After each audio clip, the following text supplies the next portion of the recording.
Mateus capítulo 4, verso 1 diz assim. Eu já vou repetir as novidades aí, que tá sendo bênção, gente, em nome de Jesus. Então Jesus foi levado pelo Espírito. Jesus foi levado pelo Espírito ao deserto. Glória a Deus. Jesus foi levado pelo Espírito ao deserto para ser tentado pelo diabo. Depois de jejuar 40 dias e 40 noites, ele teve fome. O tentador aproximou-se dele e disse: Se és filho de Deus, manda que estas pedras se transformem em pães. Jesus respondeu: Está escrito que nem só de pão viverá o homem, mas de toda palavra que procede da boca de Deus. Então o diabo o levou à cidade santa, colocou-o na parte mais alta do templo e disse: Se és filho de Deus, joga-te daqui para baixo, pois está escrito: Ele dará ordem a seus anjos a seu respeito, e com as mãos ele te segurarão, para que você não tropece em alguma pedra. Jesus lhe respondeu: Também está escrito: Não ponha à prova o Senhor, o seu Deus.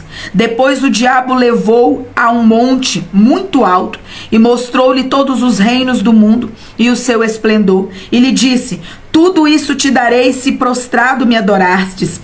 Jesus lhe disse: Retira-te, Satanás. Sai daqui, Satanás. Pois está escrito: Adore o Senhor, o seu Deus, e só a ele preste culto. Então o diabo deixou, e anjos vieram e serviram. Você já falou para alguém ou já ouviu alguém falar para você a seguinte frase: Você está agindo igual criança. Tá frio, né, Cris? Você está agindo igual criança. Ou você falou para essa pessoa: Você está agindo igual criança. Olha para você ver com a sua atitude de criança. Ou alguém falou para você, ou você ouviu isso de alguém, que você estava agindo igual criança, que a sua atitude estava sendo uma atitude de criança. Ou você olhou para o seu marido de repente, ou até mesmo você se olhou e viu: Meu Deus, eu tô achando que eu sou o quê? Uma adolescente? Meu Deus, eu tô com o meu emocional igual de uma adolescente. Ou você falou pro seu marido: Tá igual uma adolescente, tá achando o quê, meu filho? Cresce, você não é adolescente mais. Olha a sua atitude, olha o jeito que você tá falando, olha o seu comportamento. Quantas vezes nós falamos isso para as pessoas ou as pessoas falam isso para nós? Que o nosso comportamento está parecido com o de uma criança, de uma adolescente, de uma mulher mal amada, de um homem mal amado, de uma mulher mal resolvida, de alguém frustrado. Ou seja, somos constantemente comparados. A nossa reação, ela é constantemente comparada a alguma coisa, a alguém, ou a um período da nossa vida. Ou alguém diz assim: a sua atitude está igualzinha a do fulano, a do ciclano. Alguém já passou por isso? Eu gostaria que você começasse a trazer a sua memória agora, constantemente. Você ouvia ou você ainda ouve. E que você anotasse no seu diário. Constantemente você é comparado ao que ou a quem? Constantemente você é comparado a que período da sua vida? Tá agindo igual criança, tá agindo igual criança, tá agindo igual criança. Aí daqui a pouco tá agindo igual adolescente. Tá parecendo adolescente. Porque cada fase da nossa vida nós vamos agir de uma forma, né? O seu filho, quando ele nasce, né? Ele é um recém-nascido. Recém-nascido tem um comportamento, né? Recém-nascido tem um comportamento. A criança, quando ela já tá na fase de que ela começou a andar, né? Quando ela começa a andar, ela já começa a ter outro comportamento, porque ela já descobriu que ela pode ser Ela começou a descobrir que ela pode ser independente. Então, a fase de quando a criança começa a andar, ela tem outro comportamento. E você observa que cada fase que a criança vai evoluindo e ela vai crescendo, o comportamento também muda. O comportamento também muda, né? Então, a criança começa a falar, o comportamento mudou, né? A criança começa a fazer as coisas sozinha, o comportamento mudou. Então, cada fase que nós vamos subindo, cada nível que nós vamos evoluindo, o nosso comportamento muda. O nosso comportamento muda. Então, existem bloqueios que nos impedem, e traumas, existem bloqueios e traumas que acontecem em alguma fase da nossa vida, seja ela lá bebezinho, seja ela quando você começou a andar, eu não sei. Existem bloqueios e traumas que aconteceram em certa fase da sua vida, que você sabia que você fica preso nessa fase? Que você fica preso nessa fase da sua vida? Pastora, como eu vou descobrir se existe alguma fase da minha vida em que eu fiquei aprisionado lá? Como eu vou descobrir em qual fase da minha vida, de repente hoje, eu estou me comportando igual, eu estou tendo as mesmas atitudes? Como eu vou saber em qual fase da minha vida realmente eu estou, né? Como que eu vou fazer isso? É na hora de resolver problema. Daiane chegou! Bom dia, Dai! Bom dia, Daiane! Não poderia faltar, né, Daiane, na nossa live. Gente, tem gente aqui que já faz falta quando não entra. Eu já fico aqui esperando essa pessoa entrar, né? Todas as meninas aí que todos os dias estão aqui na nossa live. Glória a Deus. Então, como que eu vou saber em que fase da minha vida eu fiquei aprisionada? Tá? Que fase ainda eu tenho uma pendência para resolver, tá? Eu vou identificar. Ontem eu fiquei muito feliz no Dia dos Pais. A Bispa Silvana me mandou uma mensagem, né? Um testemunho, tá? Eu gostaria, não sei se ela tá ouvindo, apóstolo, glória a Deus, se a Bispa Silvana está ouvindo a live, mas ontem a Bispa Silvana me mandou mensagem contando um testemunho que através das lives, através dos ensinamentos que nós estamos aqui todas as manhãs tendo, ela conseguiu resolver com o pai dela uma pendência que estava engasgada, não sei se na garganta, não sei se no estômago com uma má digestão, ou se no intestino, que fez mal para ela, que infeccionou o intestino. Eu não sei em qual fase que ela viveu a experiência, mas ela contou que ela conseguiu colocar para fora, ela conseguiu conversar com o pai dela, ela conseguiu resolver dentro dela aquilo que ela não conseguia digerir, aquilo que ela não aceitava, e ela carregou por muitos anos algo que ela não aceitava. Então, durante esse período que nós estamos aqui, ela foi orando ao Senhor, ela foi pedindo ao Senhor, para o Senhor preparar o momento, porque ela queria colocar aquilo para fora e ela estava disposta a colocar aquilo para fora. Então, eu louvo ao Senhor que deu certo, né? Ela conversou, eles, né, com certeza, eu não sei, ela falou que estava se sentindo muito bem. Então, se a Bispa Silvana estiver por aí, quiser contar para nós como ela se sente agora, depois dela ter conseguido colocar para fora, né? Como que ela se sente agora, se ela estiver por aí, puder contar para nós aqui na live, vamos ficar felizes de ouvir o seu testemunho, Bispa. Eu só falo apóstola, a Bispa, em nome de Jesus. Amém? Então, como é que nós, em que momento nós vamos, como que eu posso descobrir em qual momento da minha vida talvez eu fiquei aprisionada e por isso que eu continuo sentindo as mesmas dores, por isso que eu continuo sofrendo sempre as mesmas coisas, por isso que parece que eu não consigo avançar de nível. Por quê? Porque o meu comportamento sempre se repete. Então, como que eu vou descobrir isso? É no dia da aflição, é na hora do problema, é na hora do caos. Porque na hora do caos é que vai revelar o nosso grau, o nosso nível de maturidade. Porque, queridos, no dia da bonança, no dia do passeio do shopping, no dia que você tá bem, no dia que você tá feliz, no dia que você tem dinheiro no bolso, o que nós conseguimos fazer? Só desfrutar. Ninguém resolve problema, ninguém fica com o coração aflito, oprimido, se tá tudo bem. Quando é que nós reverberamos? Quando é que nós sentimos pressões? É no dia mau. O dia mau, ou o deserto na vida do cristão, ele vem, é permissão de Deus, porque Jesus foi levado ao deserto pelo Espírito.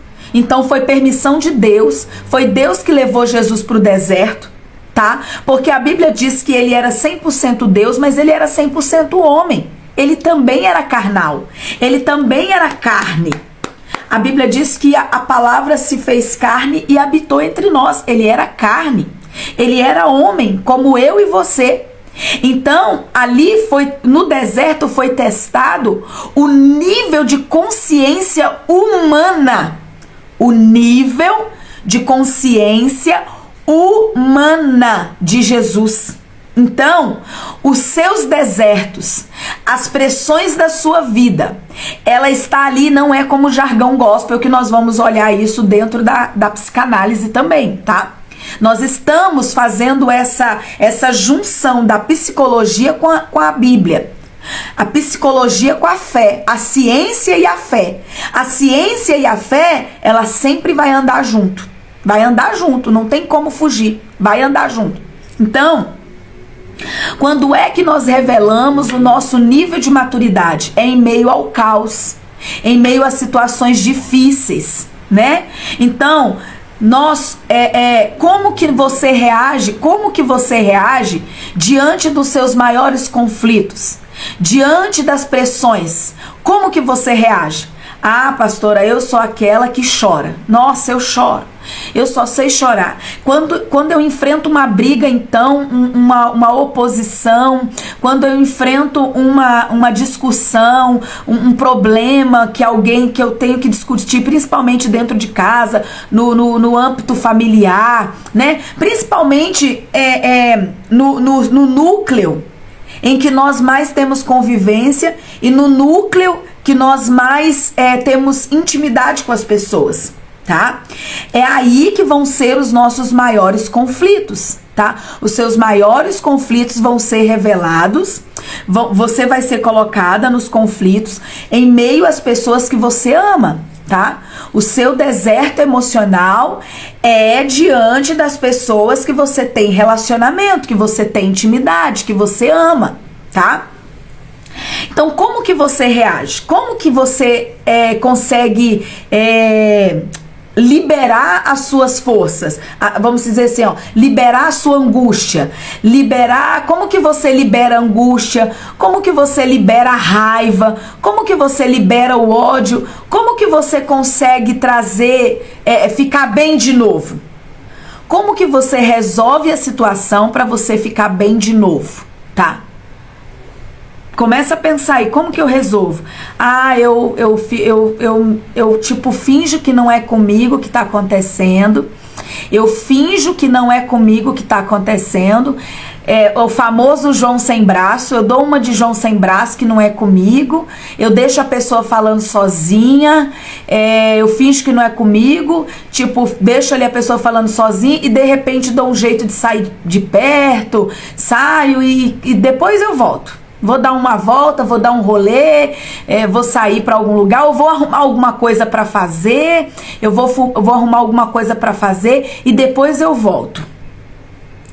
Ah, pastora, eu sou aquela que choro. Eu começo a chorar, eu entro num desequilíbrio emocional tão grande que eu começo a chorar, eu só sei chorar, eu não consigo nem falar direito porque eu só sei chorar.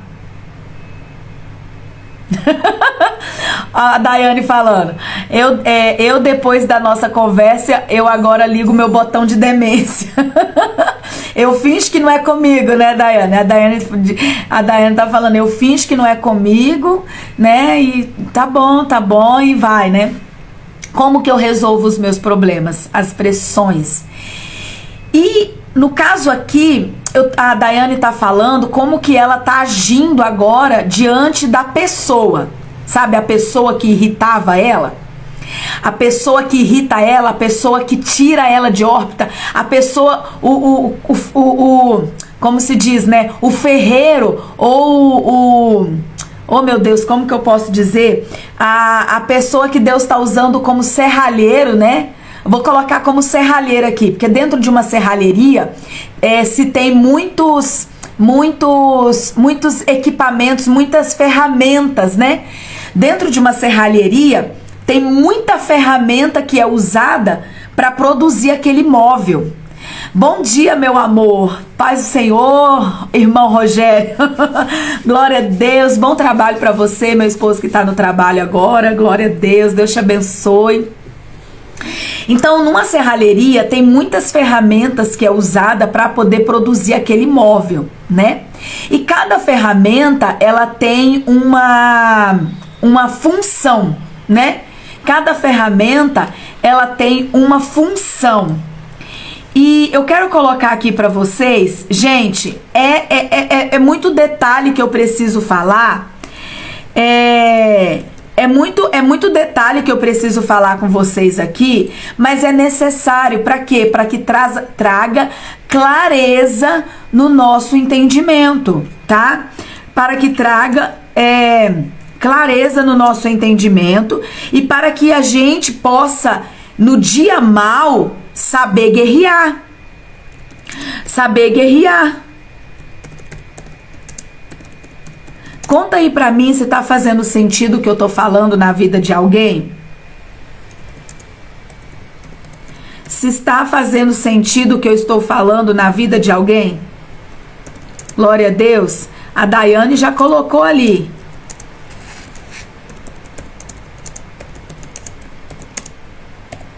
Glória a Deus. Zuleide, bom dia. Shalom, shalom. Glória a Deus. Bom dia, Azul. Glória a Deus. Então, em uma serralheria, tá fazendo sentido, né? Em uma serralheria tem o serrote, tá? Você vai, agora qual que é o passo agora? Você sabe que você tá no deserto, tá? Você sabe que você tá passando uma pressão na sua vida. Você sabe que você está em meio a uma aflição e você quer aprender a resolver esses problemas, tá? Então você vai identificar agora as ferramentas. Você vai olhar agora no seu ciclo de amizade, no seu ciclo familiar, e você vai agora olhar para eles como ferramentas dentro dessa marcenaria de Deus. Jesus é o carpinteiro. Amém? Jesus é o carpinteiro. Você é o móvel projetado. Jesus projetou você. Jesus, ele sonhou, ele recebeu de Deus o projeto.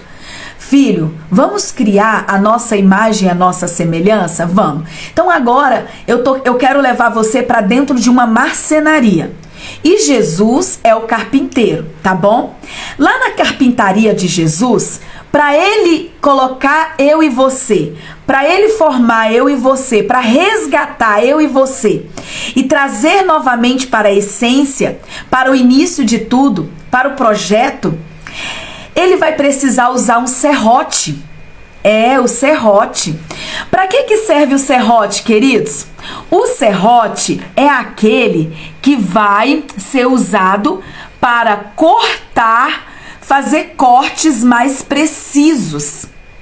Ele é aquele que vai fazer corte mais preciso, ou seja, o serrote ele é usado manualmente. Então tem aquele serrote manual e tem o serrote de mesa. Então o desenho vai ser feito e o carpinteiro vai olhar, o marceneiro vai olhar e ele sabe exatamente onde ele precisa cortar. O que ele precisa tirar de excesso dessa madeira, desse projeto. né? Ele precisa. Mas para ele cortar, ele vai precisar usar as mãos. Ele vai precisar usar a habilidade de alguém. E esse serrote vai começar a... Meu Deus do céu. Meu Deus do céu, vai começar a fazer um corte. Talvez ele tá usando a sua mãe, o seu pai, ele tá usando o seu pastor, ele tá usando alguém para cortar alguma coisa em você. Para te dizer um não. Para te dizer não, para dizer não, não, isso aqui não, isso aqui não. Pastora, eu tô com dificuldade de aceitar os nãos da minha vida. E quando eu recebo um não da minha vida, nossa, eu fico transtornada. Eu me jogo no chão, começo a chorar.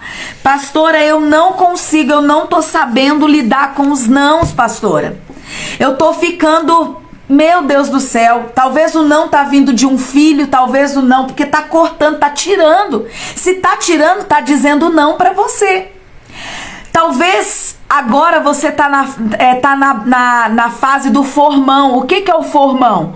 O formão é utilizado para esculpir, para cavar a madeira, para desbastar a madeira. É uma ferramenta essencial para fazer encaixes. É uma ferramenta que vai passar no couro, para arrancar ainda o que está de excesso. Além de ter cortado, tem alguém passando o formão para tirar o excesso. É aquela pessoa que você está dizendo assim, meu Deus, quanto mais eu rezo, ou quanto mais eu oro, mais assombração me aparece. Parece que mais problema está aparecendo. Parece que está aparecendo mais gente para perturbar a minha vida. Quanto mais eu tô orando, parece que mais assombração tá aparecendo. É a fase do formão.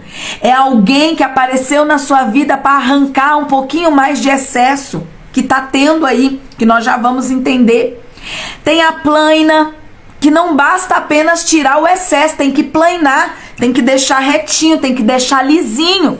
As plainas geralmente é usado de forma manual e elétrica, mas é para deixar a forma, madeira, a madeira da arca que vai habitar a presença de Deus, para ficar lisinha, para ficar reta, para ficar sem aqueles nó, para ficar sem aquelas deformações. Sabe qual é o maior problema que enfrentamos hoje para viver a plenitude de Deus?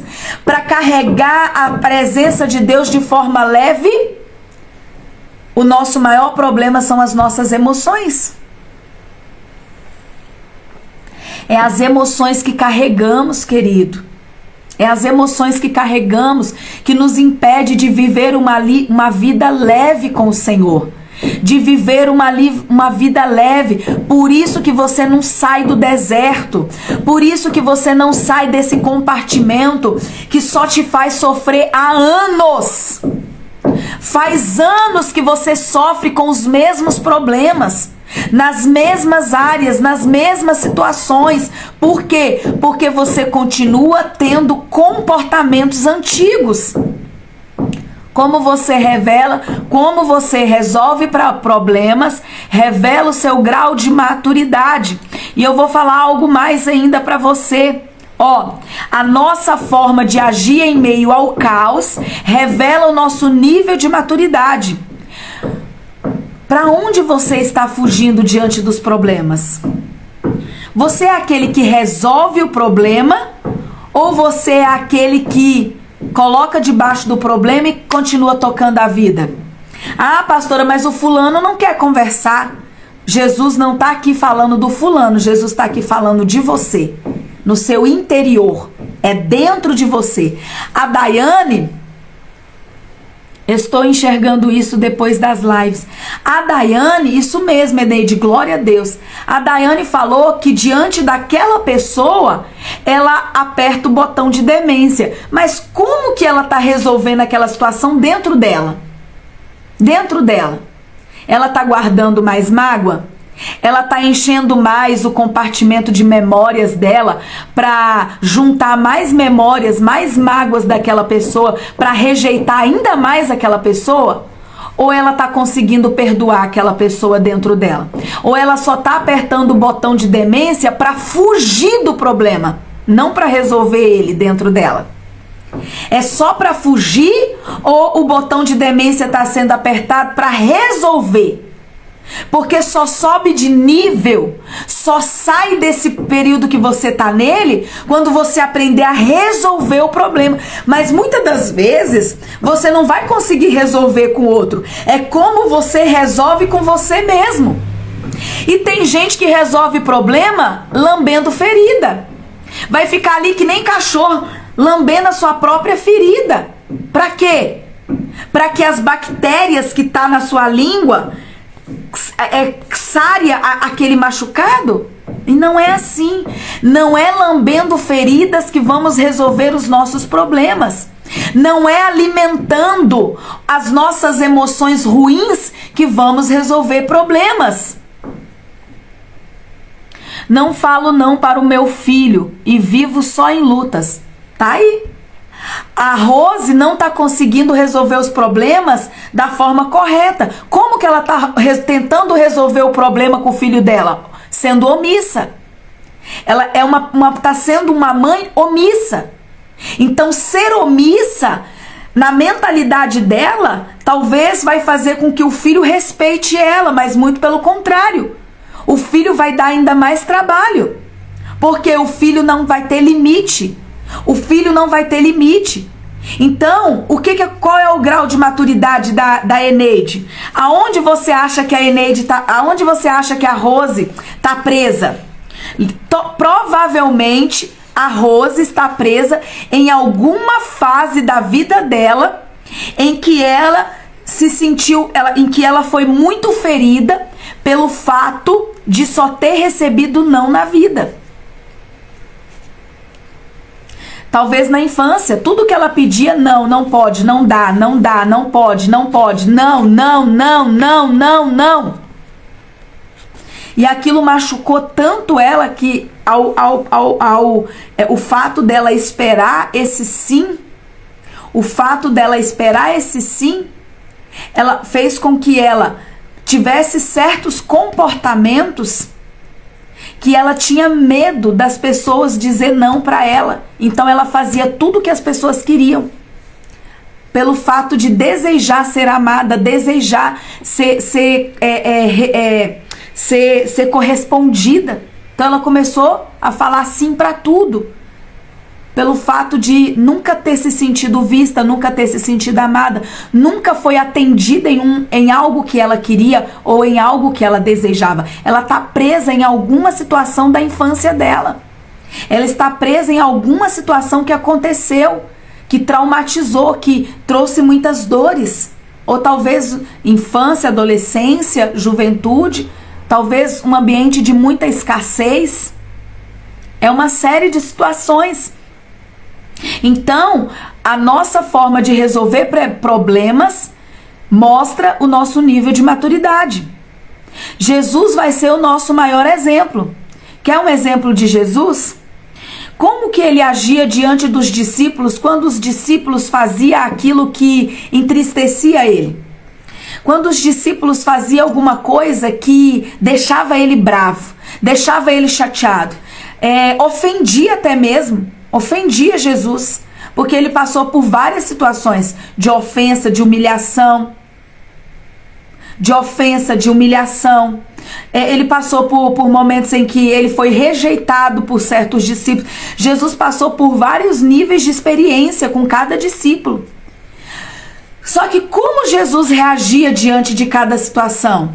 Jesus, ele não confrontava o outro no mesmo nível.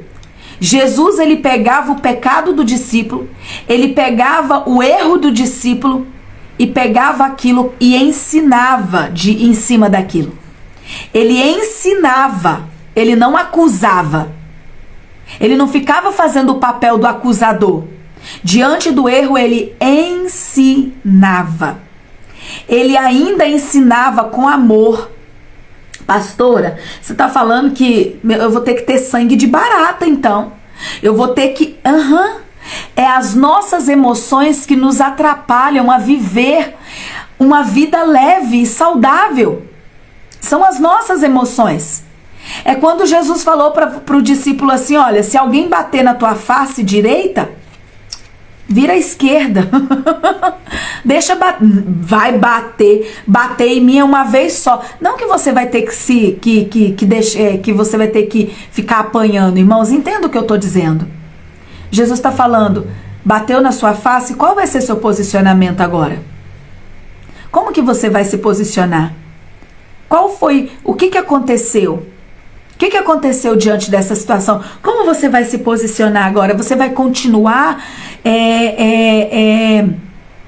agindo da mesma forma que você estava agindo para gerar outros problemas? Para continuar deixando essa pessoa ter acesso ao seu coração e destruindo a sua identidade? Você vai continuar deixando essa pessoa ter acesso ao seu DNA, deixando essa situação mudar a sua identidade, mudar a sua personalidade, mudar quem você é? Porque você permite isso continuar acontecendo. Pastor, eu não tenho forças, as lembranças me corroem, as lembranças me destroem. Até quando você vai permitir? Porque Jesus, ele disse na live ontem, ou anteontem, não me lembro agora, que ele te deu poder e autoridade para vencer isso. O problema é que você continua dando mais, nós continuamos dando mais atenção, mais crédito às vozes da nossa alma do que a palavra de Deus. E é só através de Jesus que vamos encontrar a cura. Amém? Ou seja, todo transtorno, toda dor que eu estou vivendo hoje, que você está vivendo hoje, toda aflição nesse momento chamado hoje, agora, toda essa opressão, ansiedade, aflição, transtorno, tudo isso é para revelar o seu grau de maturidade. É para sermos curados e ensinados pelo Senhor. Quem tem ouvidos, ouça o que o Espírito está dizendo a nós, igreja. É para revelar. É para dizer: filha, você ainda está agindo como criança. Filha, vamos amadurecer. Vamos crescer. Você só vai mudar de nível quando você mudar a reação. Quando você mudar a forma com que você está resolvendo esse problema. Sabe aquela frase que a gente sempre ouviu assim, aquela frase que a gente ouviu assim se você não for aprovado na avaliação, você vai ser reprovado de ano, vai ter que repetir a 5ª série, vai ter que repetir a 1ª série. Quantas vezes você repetiu de ano? Você era aquela pessoa que facilmente repetia de ano? Você era aquela pessoa que passava de ano só no conselho de classe? Você era aquela pessoa que passava de ano a trancos e barrancos? A sua mãe, meu Deus, era uma pressão o ano inteiro para você estudar? Ou você é aquela pessoa que passava de ano facilmente porque você gostava de estudar? Assim como nós vivemos as nossas experiências de vida como era criança, até os nossos 16 anos. Eu não sei, eu parava de estudar todo ano. Eu parava de estudar. Começava a estudar, parava. Começava a estudar, tanto que eu cheguei a não concluir o ensino médio. Eu não conseguia concluir os estudos. Eu parava de estudar.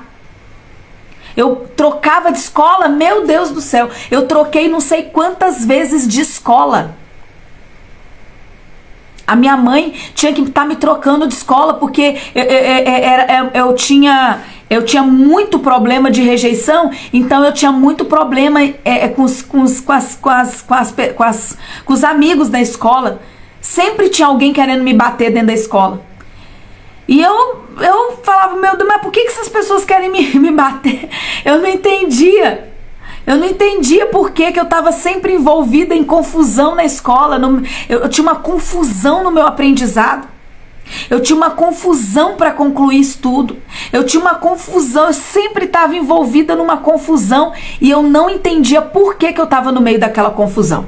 Ou eu estava na confusão na escola, ou eu estava na confusão no meio da família, ou eu estava na confusão com meus amigos, ou eu estava na confusão no trabalho. Gente, Virava e mexia, eu tava no meio de algum disse que me disse, alguma fofoca. Meu nome tava lá. Meu nome tava rolando lá. E aí? Será que eu continuo reverberando isso até hoje? Como que eu estou lidando? Sabe por que meu nome virava e mexia, estava no meio de alguma confusão, queridos? Porque eu nunca mudei a minha estratégia de guerra. Sabe o que eu fazia? Eu chorava e fugia do problema.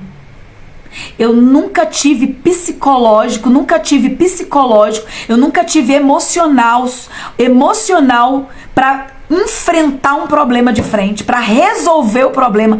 Eu chorava e fugia. Eu chorava e mudava de escola. Eu chorava e fugia de casa. Uma hora eu morava com a minha tia, uma hora eu morava com a minha mãe, uma hora eu tava morando com uma amiga. Eu ficava fugindo de casa em casa. Eu já morei com um monte de gente. Já morei sozinha, já morei com o irmão, já morei com a amiga, já morei com o tio, já morei com a minha mãe, já morei com a minha avó. Porque eu não tinha psicológico, eu não tinha emocional. Eu não tinha maturidade emocional para enfrentar o meu problema de frente. Eu não tinha psicológico, eu começava a chorar, eu me enrolava toda e eu não resolvia, eu deixava aquilo, ou eu apanhava, ou eu saía como ruim da história, eu ficava como ruim mesmo, mas eu dava um jeito de sair daquele lugar.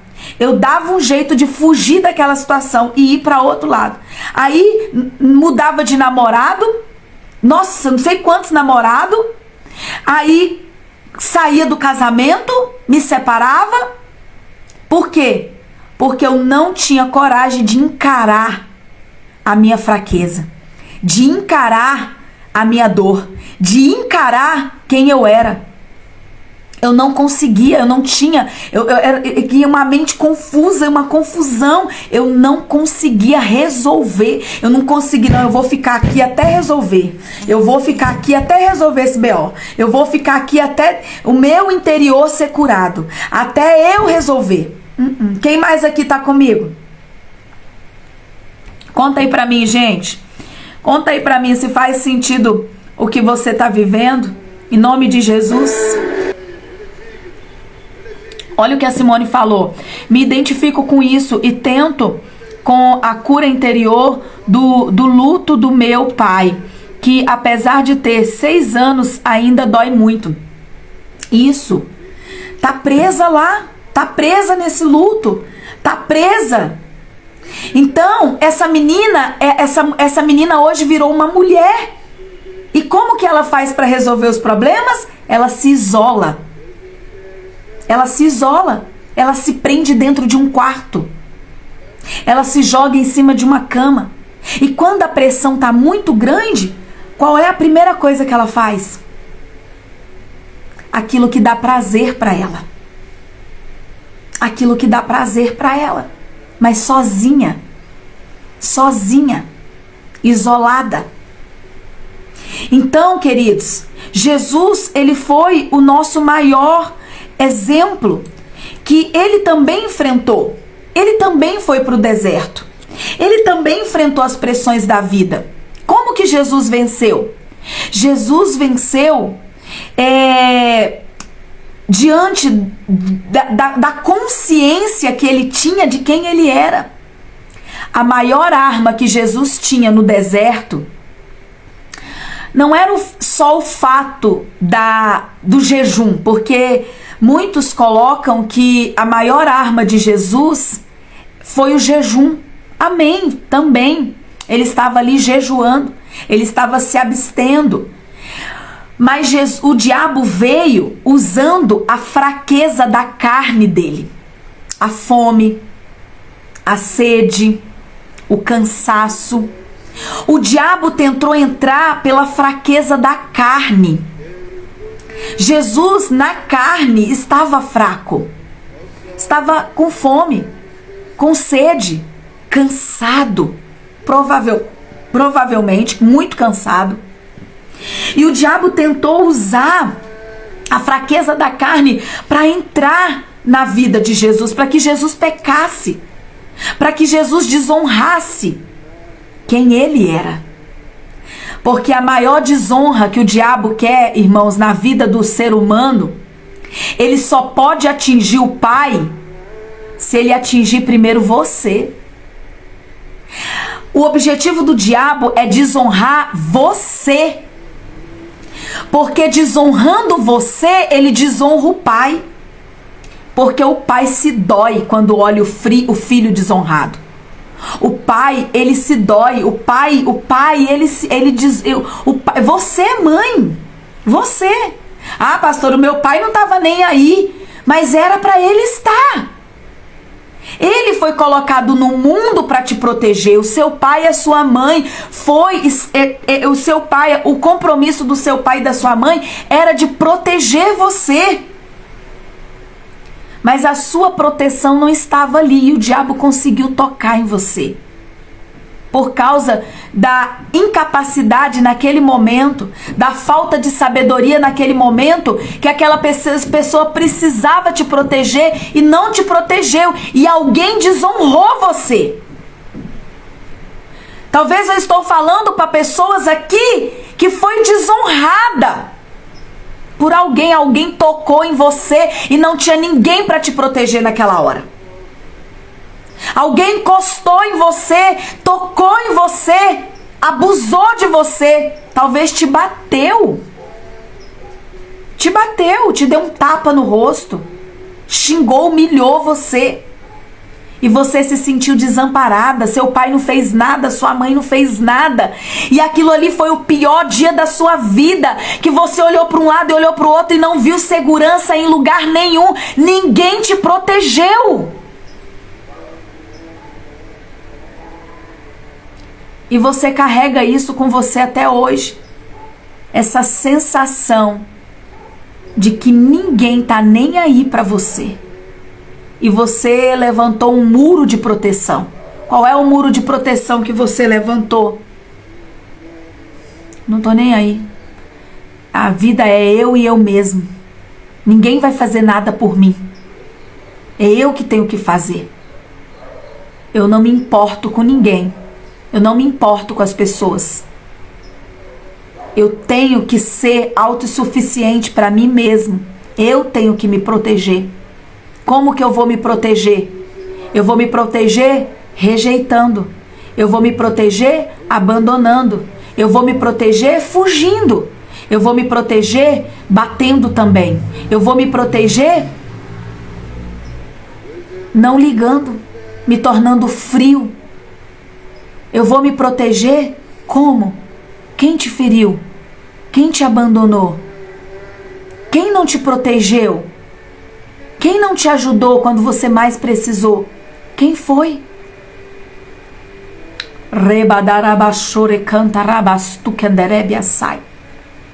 O que é um deserto, querido? O que é deserto? E eu fui buscar o significado da palavra deserto. Deserto significa zona árida, com precipitações atmosféricas irregulares. É um solo escasso. É um solo escasso de vegetação, inexistente e rara relevo formado pelas alterações de determinadas rochas, o solo. Ou seja, um solo muito cheio de altos e baixos, porque ele tem muita ondulação, variações por causa das rochas. E aí, o Espírito Santo de Deus, ele me trouxe três situações, 3 pilares em que o deserto ele é firmado.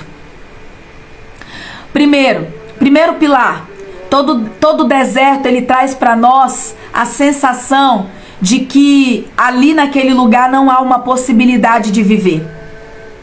Não há possibilidade de vida no deserto. É muito difícil, é muito dolorido, é muito sofrido. É muito cansativo, o deserto ele é cansativo. Ele dá uma sensação de opressão, ele dá uma sensação de derrota, ele dá uma sensação só de você olhar o deserto, ai que lindo, mas vai viver lá. Vai viver lá. Tem gente, queridos, que vive no deserto. mas porque nasceu lá, nunca saiu de lá para viver em outro lugar. Nunca! Tem gente que nunca saiu daquele deserto para viver em outro lugar. Acostumou com o sol escaldante do dia e o frio terrível da noite.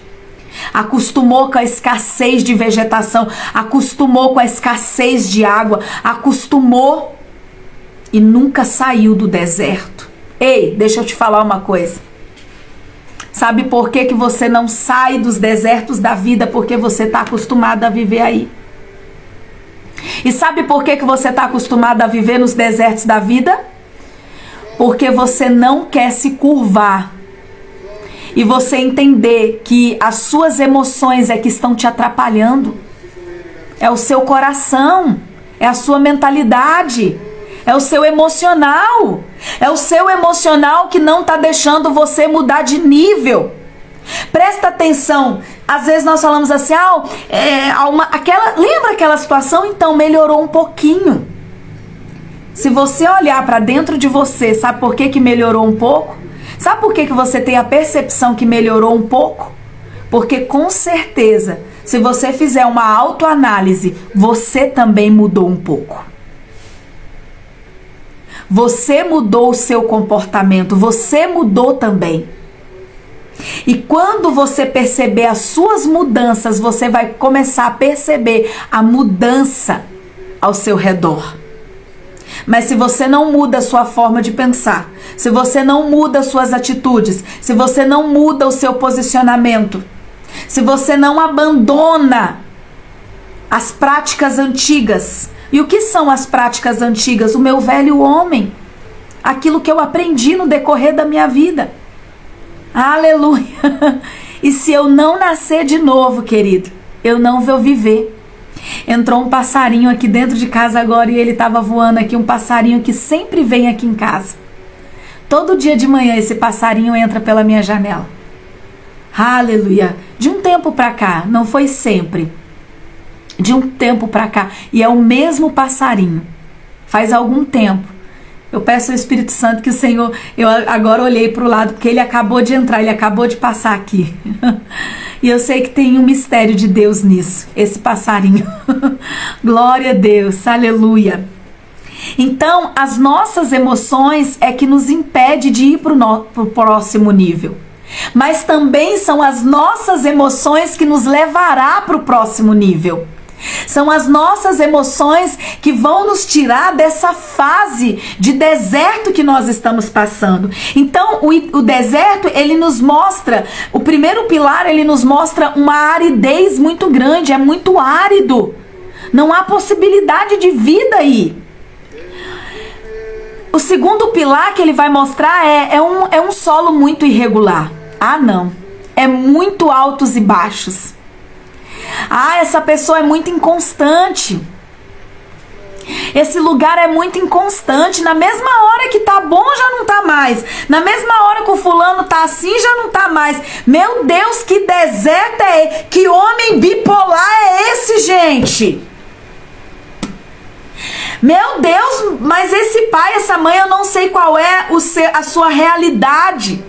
Mas você está enfrentando um ambiente de bipolaridade muito grande, irregular, um solo de alto e baixo, um solo de alto e baixo. Qual é o seu comportamento diante disso? Como você reage? Como você reage? Como você está reagindo?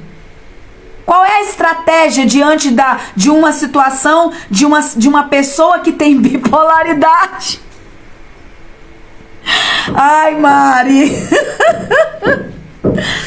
Meu Deus, qual é a sua reação? É a sua reação que vai determinar o seu próximo nível. É a sua reação que vai determinar você sair desse lugar. Gente, eu tô falando um negócio de causa, tá? Tô falando de uma situação que eu tive que aprender para sair da condição que eu tava. Eu já tava indo pro antidepressivo. Pra fugir. Lembra que eu fugia? Lembra que eu fugia? Pra onde você tá fugindo? Ah, não quero nem saber, vou abandonar pra lá. O que eu fazia? Eu saía da cama, eu ia dormir na sala, eu ficava sem falar. Ah, não quer falar comigo? Também não falo. Eu fugia, eu não encarava. Por quê? Porque o meu orgulho não deixava. A minha ferida não deixava, a minha dor não deixava. Não deixava eu olhar no olho, não deixava eu encarar de frente, não deixava eu voltar a falar com ele. Não deixava eu liberar perdão, não deixava eu pedir perdão. E aí, a minha criança ficava ali. A minha criança ficava ali, birrenta. Isolada, chorando dentro do quarto, sozinha. Que era o que eu fazia. Eu ia para dentro do meu quarto, jogava a minha esteira no chão porque eu não tinha cama. Jogava a minha esteira no chão. Colocava a coberta e chorava, com raiva. Sozinha. Eu planejava como que eu ia matar minha tia. Eu planejava como que eu ia sair daquela situação. Eu queria, como que eu vou fugir dessa casa? Eu vou embora dessa casa. Eu vou abandonar esse casamento. Eu vou embora daqui. Ah, eu preciso deixar o fulano. Eu preciso. Como que eu agi? Como que você está resolvendo? Diante do deserto árido.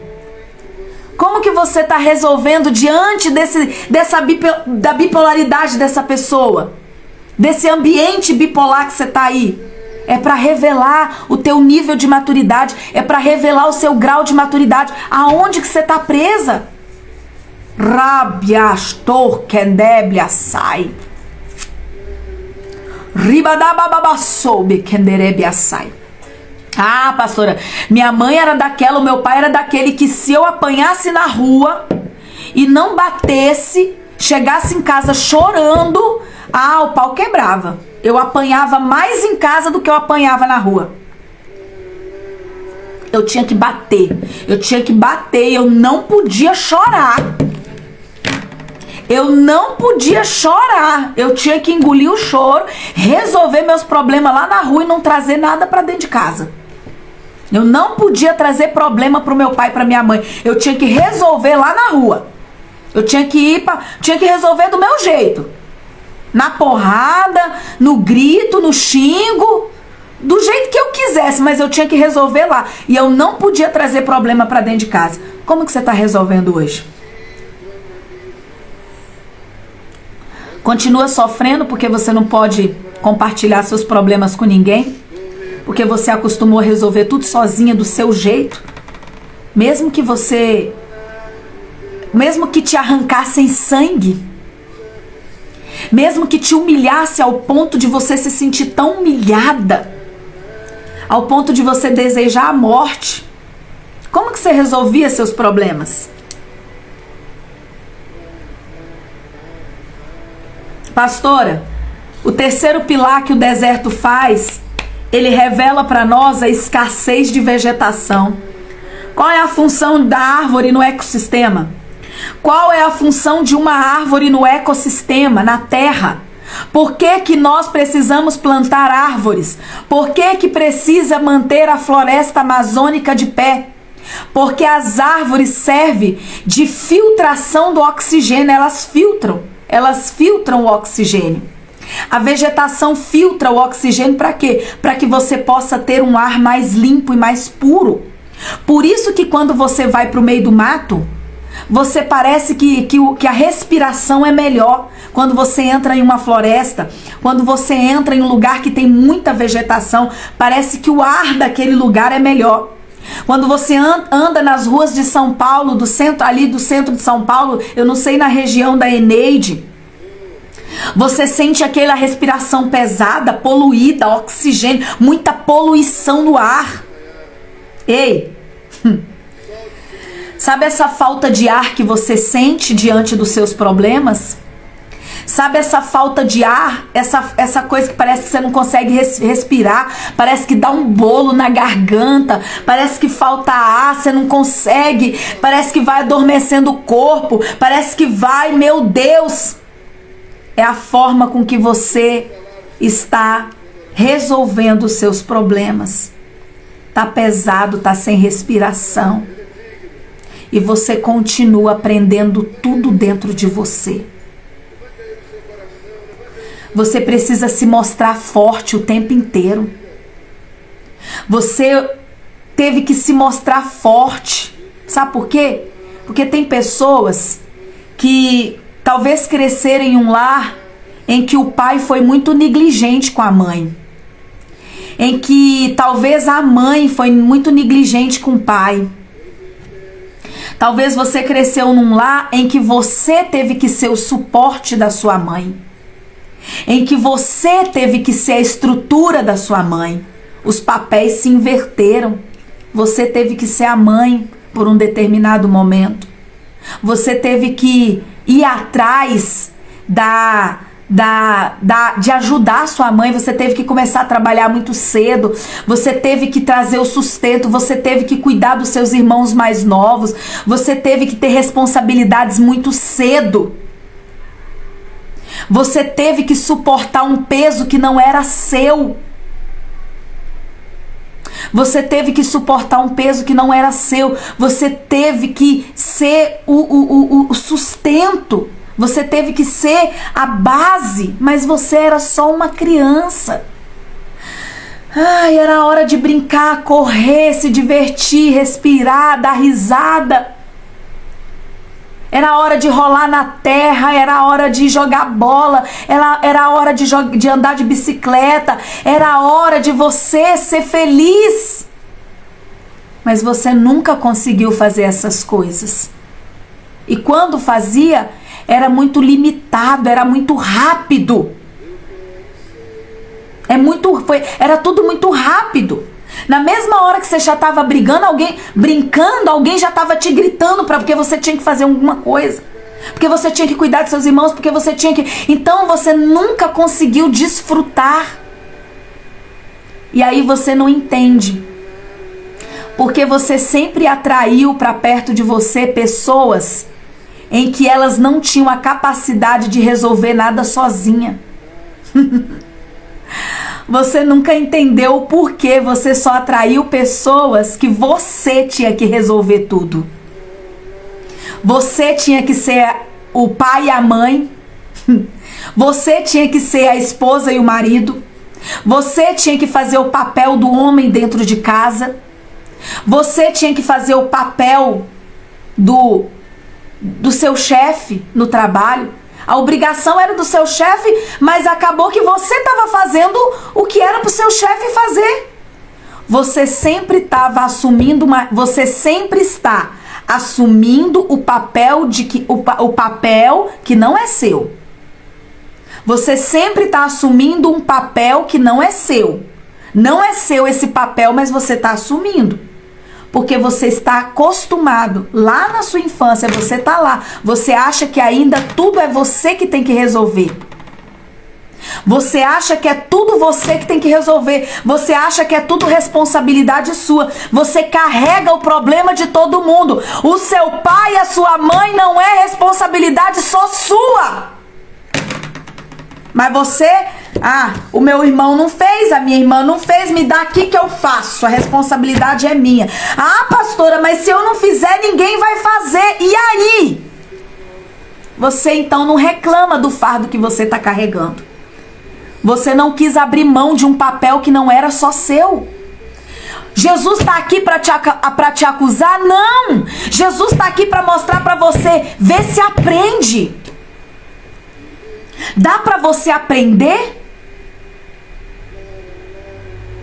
Dá para você aprender que a vida do seu pai, ele é seu pai e ela é sua mãe. Você não é mãe do seu pai e da sua mãe.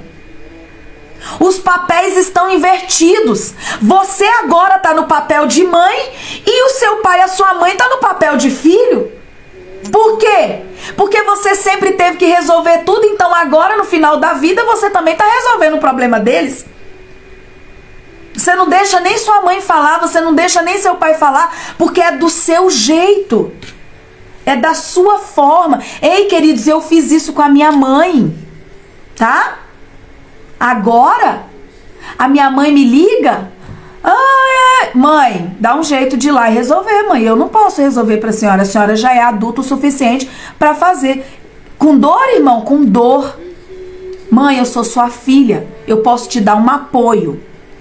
Eu posso te ajudar, mas eu não posso pegar na mão da senhora e decidir. Eu não posso pegar na mão da senhora e fazer. Eu não sou sua mãe.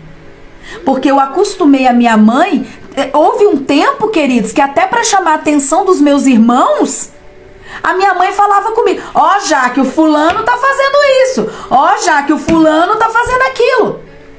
E eu me sentia boa, né? Que eu sou a que resolve tudo. Eu sou a que faz. Eu me sentia importante em resolver tudo. Isso fazia bem pro meu ego, mas mal sabia eu que era isso que estava roubando a minha felicidade. Era isso que estava roubando a minha paz dentro de casa. Era isso que estava roubando a minha vida. Estava roubando a minha identidade. Eu nunca vivi a verdadeira Jaqueline. Eu sempre vivi resolvendo o problema dos outros. Mas eu nunca vivi a minha identidade. Eu nunca vivi o que eu queria, o que eu gostava, o que eu tava sempre, mas eu me sentia bem, porque era a forma com que eu me sentia amada.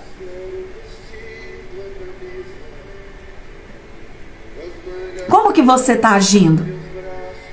Como que você está resolvendo os seus conflitos? Como que você está resolvendo os seus conflitos? Como que você está diante de... Você continua sendo omissa? Você continua fugindo para casa de um, para casa do outro? Você continua contando para todo mundo? Você continua... Oh, meu Deus. Não, e o pior é que além de você resolver o problema de todo mundo, você ficava aqui, ó. Ai, porque tudo é eu. Ai, porque lá em casa, se eu não fizer, ninguém faz. Aí, olha a sua droga aqui, olha a sua cocaína. Coitadinha de você. Ai, mulher, eu tenho dó de você. Você é muito guerreira. Você é muito guerreira. Você é esforçada. Você é batalhadora. Meu Deus, quando você ouviu um negócio de... Gente, é no inconsciente, tá? Você nunca percebeu isso. Tá abrindo seus olhos agora. Porque quando você recebia essa palavra, meu Deus, aquilo te dava... Ai, alguém tá me enxergando. Alguém tá me vendo. Alguém tá me valorizando. Alguém tá me dando valor. Até quando você vai ficar aceitando migalhas? Até quando você vai ficar em cima dessa cama necessitando ser visto como coitadinha, que fez tudo por todo mundo e agora ninguém faz nada por você? Isso é a cocaína, queridos. Isso é para alimentar teu ego. Jesus está dizendo para você: cresce hoje. Cresce. Se coloca no seu lugar, na sua posição. Entenda quem você é. Ah, pastora, tá doendo. Eu sei, eu sinto essa dor todo dia. Porque todos os dias eu estou me mapeando e pedindo para o Espírito Santo trazer à luz aquilo que está em trevas. Tá? Dói você dizer não. Dói, mas é necessário. O deserto precisa acontecer, queridos. Nós precisamos sofrer essas pressões que sofremos na nossa vida. Nós precisamos ter dias de tribulação. Nós precisamos ter dias de angústia. Nós precisamos passar por provações. A provação vai revelar o nível de maturidade que você tem. Pastora, tô respirando pesado. Pastor, eu vou me sentir culpada se dizer não. Eu vou me sentir culpada porque se meu filho... Eu vou falar pra Rose, aquele sentimento de culpa de dizer não pro teu filho e você se preocupar com o que ele vai fazer com o seu não. O seu não, Rose, vai revelar a maturidade que ele tem. Você nunca vai conhecer verdadeiramente o seu filho se você não disser não pra ele. Sabe aquele ditado que diz assim, que a gente só conhece a pessoa depois que separa? Você só conhece verdadeiramente a pessoa quando você diz não pra ela. É duas vertentes. Quando você dá o domínio, o poder, e quando você diz não para ela. O primeiro não que você vai dizer para essa pessoa vai revelar verdadeiramente quem ela é. Fala não. Tem gente que vai se tornar o seu pior inimigo. Não tinha maturidade nenhuma para estar do teu lado.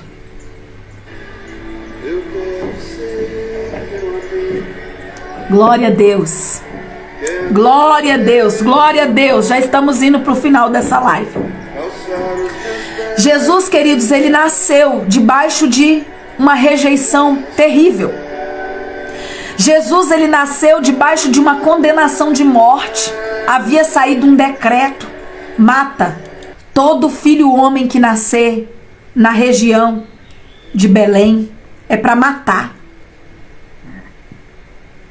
É para matar todo filho homem que nascer nessa região. Havia sido dado um decreto em Jerusalém.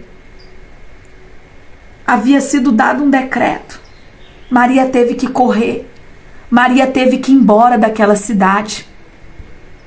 Maria teve que ir embora. Maria sentiu medo. Com certeza Maria ficou apavorada. Vão matar o meu bebê. Porque ela sabia que era um filho homem. Havia uma promessa. O anjo do Senhor disse para ela: é um homem e será chamado Emanuel, Deus conosco. E Maria teve que fugir. Maria teve que enfrentar a rejeição de José, porque nos primeiros dias de gestação, José pensou que Jesus, que o filho que Maria carregava era fruto de uma traição. Talvez você teve que enfrentar, talvez a sua mãe teve que enfrentar. Talvez o seu pai achou que você, quando estava no ventre da sua mãe, era fruto de uma traição. E a sua mãe teve que enfrentar uma rejeição do seu pai. Talvez você foi rejeitado uma vida inteira porque você era fruto dessa dúvida. E você não entende. Queridos, é muito sério. Nós precisamos nos importar com o nosso emocional. Jesus, ele teve que fugir da sua própria terra. Jesus, ele foi vítima de traição. Ele foi vítima do medo. Ele foi vítima de ter que nascer em um ambiente em que ele tinha condições financeiras. A família tinha condições financeiras para Jesus nascer em um lugar aplausível, próprio para ele, um lugar digno. Mas não, ele teve que nascer no estábulo, porque ele estava fugindo de uma perseguição. Como você está resolvendo os seus problemas? Até quando você vai fugir para o remédio? Até quando você vai fugir para dentro do seu quarto? Até quando você vai fugir para a depressão? Até quando você vai fugir, vai deixar esses sentimentos, essas emoções governarem a tua vida e determinar quem você é e determinar o teu futuro? A partir de hoje, em nome de Jesus, eu quero te convidar. Em nome de Jesus, eu quero te convidar agora a orar comigo.